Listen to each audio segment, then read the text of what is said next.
Daily Money is brought to you by your neighborhood Chrysler retailer.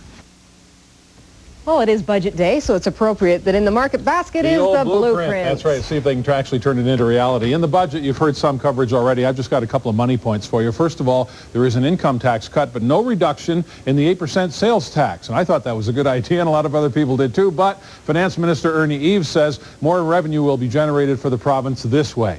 And more revenue is going to be needed because this budget still runs a deficit. Eves says the next budget will be deficit-free. Now, for rural areas and agriculture together, take a look at this. For farmers, the promise of a permanent exemption on the 8% sales tax on some products used for farming, like generators, oil, and some chemicals as well. The budget mentions the already announced rebate extension for farm building materials, the sales tax again. On the crime theme, $5 million to set up rural and agricultural crime prevention units. Details yet to be explained. Home buyers and those selling properties, good news too, the land transfer tax refund program has been extended, maximum refund up to $2,000. Now, I'm going to take most of my time tonight to talk about interest rates. The Bank of Canada took advantage of the currently strong Canadian dollar today to cut the bank rate by 1/4%. That brings the bank rate, which has little to do with us, to 4 3/4%. Canada's lenders will follow suit tomorrow morning with a prime rate reduction that does have to do with us to 6 1/4%.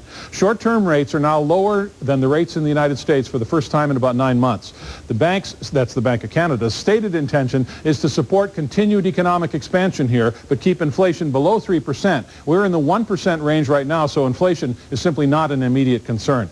Is there room for rates to drop further? And the answer is yes, according to Toronto Dominion economist Peter Drake. He says today's cut has actually been made possible by the rising value of the Canadian dollar, and there may be room for more declines. Often a drop in the bank rate hurts the dollar's value because investment returns go down. However, with our stable economy, rising commodity prices, and a dollar forecast to pick up even further, small rate cuts by the Bank of Canada should not have a significant effect on the dollar value. In fact, though, the loonie did fall today. I'll show you in a moment. But after yesterday's half-cent rise, that's really not a big surprise. Let's take a look now at the financial activity for the day. The Canadian dollar down nearly 1/3%, 3/100, 3/10.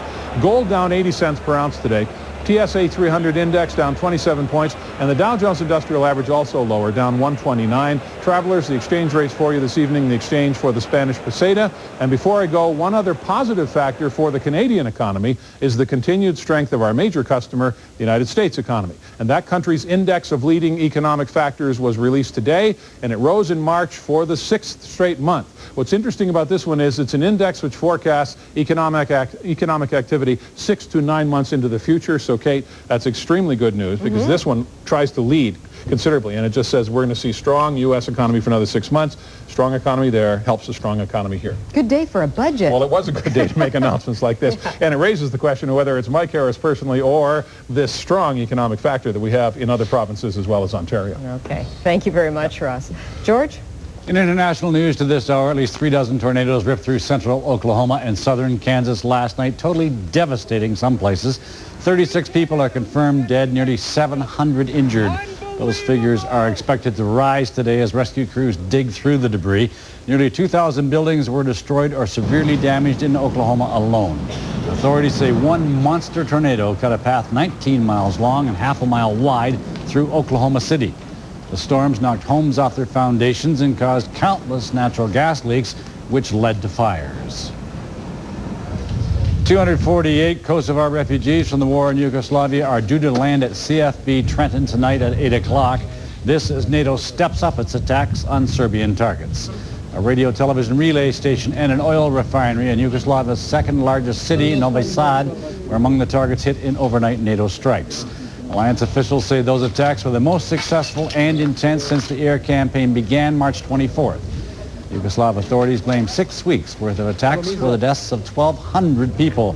They say another 5,000 have been wounded. And coming straight ahead, Jay Campbell will have his 5-day forecast.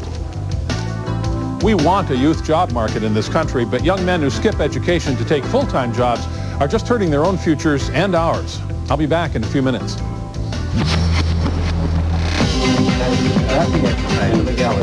I saw here that it said it's $225 to ride the bus now.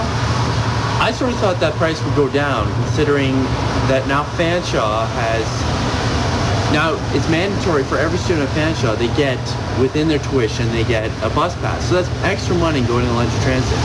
And last year and next year, each student at Western gets a bus pass. So I kind of found raising the prices to ride the bus is just lowering the number of people that will ride the bus. Remember, Speaker's Corner is located at Richmond and Oxford. Open all day, every day. Drop by and be a part of News Now.